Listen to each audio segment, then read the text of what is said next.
আজি হতে শতবর্ষ পরে কে তুমি পড়িছ বসি আমার কবিতাখানি কৌতূহল ভরে। সত্যি শতবর্ষ পরে আজও আমাদের সকল অনুভূতির কেন্দ্রে রয়ে গিয়েছেন বিশ্বকবি রবীন্দ্রনাথ। উদাহরণস্বরূপ যদি আমরা ভালোবাসার অনুভূতির কথাই ধরি, তাহলে কবির ভাষাতেই বলতে হয়, অধিকারবোধ আর জোর খাটানো, এই দুইয়ের মধ্যে বিস্তর ফারাক রয়েছে, আর এই ফারাকটাই ভালোবাসা। তাই তো ওনারই কলামে সকল রসের ধারায় আমরা দেখি অনন্ত প্রেম।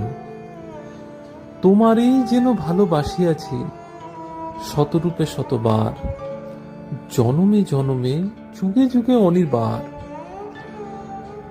চিরকাল ধরে মুগ্ধ হৃদয়ে গাঁথিয়াছে গীতহার, কত রূপ ধরে পড়েছ গলায়, নিয়েছ সে উপহার, জনমে জনমে যুগে যুগে অনিবার।